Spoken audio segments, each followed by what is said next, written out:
Hello friends, नमस्कार। स्वागत है आपका हमारे YouTube channel your online shaper. आज की इस वीडियो में बात करेंगे इनकम टैक्स स्लैब रेट के बारे में। जो नया फाइनेंशियल ईयर 23-24 के लिए स्लैब रेट आया है, यानी कि असेसमेंट ईयर 24-25 के लिए जो आपको स्लैब रेट आया है इनकम टैक्स का, उस स्लैब रेट के बारे में आपको बताएंगे। और साथ ही में आपको कंपैरिजन करके बताएंगे किस स्लैब रेट में से आपका टैक्स कम आपको पे करना पड़ेगा, और साथ ही में आप खुद से अपना कैलकुलेट कर सकते हैं इनकम टैक्स। वो भी मैं बताऊंगा एक्सेल में कैसे कैलकुलेट किया जाता है, ताकि आप आसानी से पता कर सके कि किस स्लैब रेट इन उसमें जाने से आपको फायदा होगा, ओल्ड रिजिम से या फिर न्यू रिजिम से। मैं दोनों को ही कंपैरिजन आपको करके यहाँ पर बताऊंगा। तो सबसे पहले उसके लिए आपको स्लैब रेट का पता होना चाहिए। सबसे पहले आपका स्लैब रेट बताता हूँ मैं यहाँ पर। जो नया फाइनेंशियल 23-24 के लिए हमारे पास स्लैब रेट है, वो स्लैब रेट इस प्रकार से है। जिसकी इनकम 3 लाख तक है, 3 लाख तक आपको कोई टैक्स नहीं देना है यहाँ पर। अगले 3 लाख से 6 लाख तक आपकी जो इनकम होगी उस पर आपको 5% देना है। इस तरीके से 3-3 लाख करके यहाँ पे इंक्रीज होता रहेगा, और ये 5-5% करके इंक्रीज होता रहेगा। और 15 लाख से ऊपर इनकम आपको कितना देना है? 30 लाख रुपए देना है। जो इससे पहले का था, जो पुराना स्लैब रेट यहाँ पर ये देखिए, ये कितना था, इसी में इंक्रीज, इसी में चेंज हुआ है। ये पहले 2.5 लाख तक नील था, 2.5 लाख से 5 लाख आपका 5% था। यहाँ पर कितना डिफरेंस आ रहा है? 2.5 लाख का, यानी कि 2.5 लाख का डिफरेंस बढ़ता रहेगा इनकम, और 5% से आपकी ये बढ़ती रहेगी। अब वो इनकम कितनी कर दी गई है? 2.5 लाख से 3 लाख का डिफरेंस आ गया है, यानी कि 3 लाख तक यहाँ पे कोई डिफरेंस, यहाँ पे 3 लाख तक कोई टैक्स नहीं है। इसी प्रकार 3 लाख इनकम बढ़ती रहेगी, और यहाँ पे 5% का ये बढ़ता रहेगा। इनकम टैक्स कैलकुलेट करने के लिए आपको स्लैब रेट का जानना बहुत जरूरी है, इसलिए एक बार इसे याद कर लीजिए अच्छी तरीके से। ये तो थी नई स्लैब रेट की, जो फाइनेंशियल ईयर 23-24 के नया स्लैब रेट आया है। अब बात करते हैं ओल्ड स्लैब रेट। जो पुराना स्लैब रेट है वो क्या था, अब ये बात करते हैं। देखिए इसमें पुराने स्लैब रेट में क्या था, अगर आप कोई डिडक्शन यहाँ पे क्लेम नहीं कर रहे हैं, तो फाइनेंशियल ईयर 22-23, यानी कि जो हम रिटर्न जाएगी हमारी फाइनेंशियल 22-23 की, असेसमेंट 23-24 की, अगर कोई आप डिडक्शन क्लेम नहीं कर रहे हैं, तो आपका स्लैब रेट अभी ये वाला है यहाँ पर 2.5 लाख तक, जिसमें कोई टैक्स नहीं है। फिर 2.5 से 5 लाख आपका 5% है रिबेट के साथ में। जो अभी मैंने आपको बताया ये वाला, ये 23-24 के लिए, अभी फिलहाल 22-23 के लिए ये वाला ही है। ओल्ड स्लैब रेट आपका ये है। यहाँ पे 2.5 लाख तक आपको कोई टैक्स नहीं देना है। अगले 2.5 से 3 लाख आपको ये 5% देना है। किसके लिए? 60 साल के लिए। 60 साल के लिए यहाँ पर 5 लाख तक होता है। यहाँ पर 80 साल यानी कि सीनियर सिटीजन है जो, उसके लिए नील है 3 लाख तक यहाँ पर, और सुपर सीनियर सिटीजन के लिए 5 लाख तक यहाँ पर नील है। तो ये अलग अलग मैंने एज वाइज यहाँ पे डिफरेंस करके डाला हुआ है। यानी कि सिंपल हम 60 साल से नीचे जाके चेक करते हैं एक बारी। 60 साल से नीचे होगा यहाँ पर अप टू 2.5 लाख, उसका क्या होगा? टैक्स यहाँ पर 0 होगा।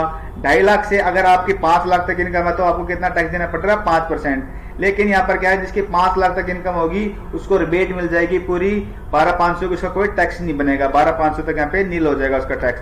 फिर अगले 5 लाख से 10 लाख आपका 20% टैक्स बनता है। अगले 10 लाख से ऊपर आपका जो इनकम है, तो उस पर आपको 30% यहाँ पे देना पड़ रहा है। एक बार दोबारा से रिकॉल कर लेते हैं। यहाँ पर दोबारा जो नया स्लैब रेट था अपना 3 लाख तक कोई टैक्स नहीं है इसके अंदर। अगले वहां पर 3-3 लाख आपको यहाँ पर बढ़ाना है, और 5-5% आपका ये इंक्रीज होता रहेगा। और फाइनेंशियल ईयर 22-23 के लिए आपका ये 2.5 लाख तक नील है। फिर इसमें 2.5 लाख रुपए आपको बढ़ाने, और ये 5-5% आपका इंक्रीज होता रहेगा। ओल्ड स्लैब रेट की बात करें तो 2.5 लाख तक आपका कोई टैक्स नहीं है। 2.5 से 5 लाख आपका 5% है, 5 से 10 आपका 20 है, और 10 से ऊपर आपका 30% यहाँ पे टैक्स है। अब आप बात करते हैं कंपैरिजन की। अगर आपको किस में फायदा हो रहा है, किस रिजिम में जाने से आपका फायदा हो रहा है, ओल्ड से या फिर न्यू से। पहले बात करते हैं, अगर आपके पास कोई सेविंग नहीं है, तो सेविंग नहीं है तो उस केस में क्या, जो नया स्लैब रेट है, नए स्लैब रेट से आपको कितना टैक्स बनता है? देखिए अगर आपकी इनकम 5 लाख तक है तो दोनों में कोई टैक्स नहीं बनेगा आपका। अगर आपकी 7 लाख तक इनकम है तो नए टैक्स स्लैब में आप जाएंगे तो उसमें आपका कोई टैक्स नहीं बनेगा 7 लाख तक में। ओल्ड में कितना बनेगा आपका? 54,600 बनेगा। तो यानी कि देखिए, अगर आपके पास कोई सेविंग नहीं है तो उसमें फायदा किसको हो रहा है? नए टैक्स स्लैब रेट में जाने से आपको फायदा हो रहा है। इसी तरीके से आप देखिए 9 लाख पे, 10 लाख पे, जितनी भी आप इनकम है वो कैलकुलेट खुद से आप कर सकते हैं। मैं आपको एक्सेल में कैलकुलेट करना चाहता हूँ, कैसे कैलकुलेट कर सकते हैं। यहाँ पर फॉर एग्जांपल मैं लेता हूँ 15 लाख रुपए की, मेरी 15 लाख की सैलरी है। यहाँ पर मेरे पास कोई सेविंग नहीं है। अब मेरे को न्यू टैक्स स्लैब रेट से, ओल्ड टैक्स स्लैब रेट से, मैं दोनों से आपको निकाल के बताऊंगा यहाँ पर कितना मेरा टैक्स यहाँ पर आएगा। मेरा 15 लाख है, यहाँ पर मैं 15 लाख यहाँ पे डाल देता हूँ। ये देखिए मैंने 15 लाख की इनकम पे यहाँ पे कैलकुलेट किया टैक्स। यहाँ पे नए रिजिम पहले मैं बता देता हूँ आपको दोबारा एक बार। देखिए 3 लाख तक का कितना टैक्स है? नील है, यानी कि शुरू के 3 लाख पे आपको जीरो टैक्स हो जाएगा। अगले 3 लाख पे 3 लाख से 6 लाख तक आपको कितना टैक्स देना है 5%। अगले 3 लाख पे आपने कितना दिया 5%, इसका हो गया 15,000 रुपए। फिर अगले 6 लाख से 9 लाख आपका है 10%। अगले फिर यानी 3 लाख पर आपका आ गया 10% आ गया आपका 30,000। फिर आपका है 15%, 9 लाख से 12 लाख, ये आपका है 15% आ जाएगा यहाँ पर। फिर आपका टोटल कितना हो चुका है, ये टोटल देखिए यहाँ पर, ये टोटल हो चुका आपका 12 लाख, यानी कि फिर बचा कितना 3 लाख।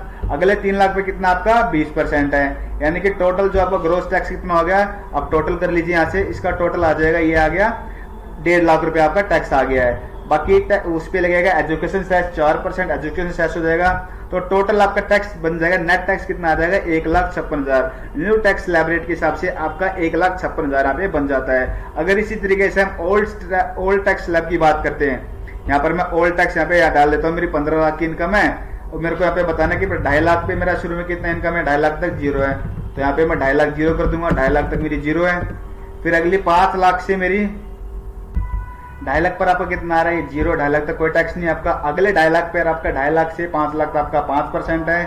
फिर अगला 5 लाख से 10 लाख आपको कितना देना है 20%, यानी कि फिर आपका 5 लाख आ गया, 5 लाख पर दे रहे 20%, 1 लाख हो गया, यानी कि टोटल कितना हो चुका है आपका 2.5 और 5 10 लाख हो चुका है, यानी कि 15 में से 10 गए बचे 5 लाख पे आपको देना पड़ रहा है यहाँ पर 30% देना पड़ रहा है आपका यहाँ पर। तो टोटल टैक्स हो जाएगा आपका 2,62,500, उस पर एजुकेशन सेस लग गया और नेट टैक्स हो जाएगा 2,73 का, यानी कि आप चेक कर सकते हैं न्यू स्लैब रेट से आपका बन रहा है 1,56 और ओल्ड से बन रहा है आपका 2,73, यानी कि आपको 1,17,000 यहाँ पे ज्यादा टैक्स पे करना पड़ रहा है अगर आप ओल्ड टैक्स स्लैब रेट से जा रहे हैं। ये कब है, जब आप कोई सेविंग नहीं है, आपके पास कोई डिडक्शन नहीं है, उस केस के अंदर है आपका ये।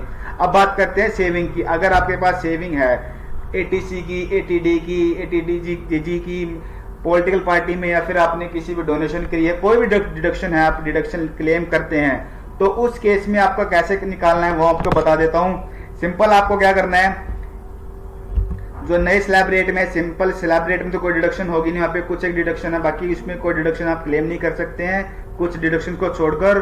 वो सिंपल आपका मैंने नए स्लैब रेट से आपको निकाल के मैंने दिखाया यहाँ पर। अगर आपके पास यहाँ पे डिडक्शंस हैं तो डिडक्शन में क्या करना है, जैसे आपकी सैलरी मान लो यहाँ पे 9 लाख रुपए है, 9 लाख में से जिसने आपने 2 लाख रुपए डिडक्शन आपने ली हुई है एटीसी और एटीडी की, यहाँ पर 2 लाख यहाँ पे माइनस कर दिया मैंने डिडक्शन, तो नेट मेरी कितनी सैलरी होगी यहाँ पर 7 लाख की होगी। अब मेरे को 7 लाख पर टैक्स निकालना है ओल्ड के हिसाब से। शुरू के स्टार्टिंग 2.5 लाख पे मेरा जीरो है, यहाँ चेक कर सकते हैं 2.5 लाख पे जीरो। अगले 2.5 लाख से 5 लाख कितना है, ये 5% है। 2.5 लाख पर कितना हो गया 5%, 12,500। टोटल कितना हो चुका है मेरा, ये 5 लाख रुपए हो चुका है। अगला 7 में से 5 के बचे 2 लाख बचे। 2 लाख मेरा किसके अंदर आ रहा है, 20% वाले स्लैब रेट में आ रहा है, तो 2 लाख पे 20% कितना हो 40,000 रुपए। तो ग्रोस टैक्स हमारा टोटल कर लेंगे यहाँ से 52,500 का जाएगा, 4% एजुकेशन टैक्स लगता है ये टैक्स के ऊपर। नेट टैक्स आ जाएगा मेरा कितना आ गया, ये 54,600 का, यानी कि ओल्ड स्लैब रेट से मेरा 54,600 का आ रहा है और न्यू स्लैब रेट से कितना आ रहा है 46,800 का। ये डिडक्शन क्लेम करने के बाद है ओल्ड स्लैब रेट में। फिर भी आपका बेनिफिट किस में आ रहा है, नए टैक्स स्लैब रेट में यहाँ पर आ रहा है। ये डिपेंड करता है आपकी कितनी डिडक्शन है। अगर आपकी डिडक्शन ज्यादा है तो उस हिसाब से अपना खुद का टैक्स कैलकुलेट कर सकते हैं। तो फ्रेंड्स, इस वीडियो में हमने जाना कि कैसे आप अपना खुद का टैक्स कैलकुलेट कर सकते हैं। अगर आपकी डिडक्शन नहीं है तो आपके लिए बेनिफिट होगा कि आप नए टैक्स स्लैब रेट में जाएं, क्योंकि उस केस में आपको इनकम टैक्स वहां पे कम देना पड़ेगा। अगर आपके पास डिडक्शंस है, सेविंग है, तो आप अपने ओल्ड टैक्स स्लैब रेट में अपने खुद से कैलकुलेट करके देखें कि कितना मेरा टैक्स आ रहा है ओल्ड टैक्स स्लैब रेट से और कितना नया tax new tax slab rate से आएगा, जिसमें आपको टैक्स कम पे करना पड़ रहा है। आप उस टैक्स स्लैब रेट में आप जा सकते हैं। तो फ्रेंड्स, आज की वीडियो में बस इतना ही। अगर ये आपको वीडियो अच्छी लगी हो तो प्लीज वीडियो को लाइक करें और चैनल को सब्सक्राइब करें। Thank you.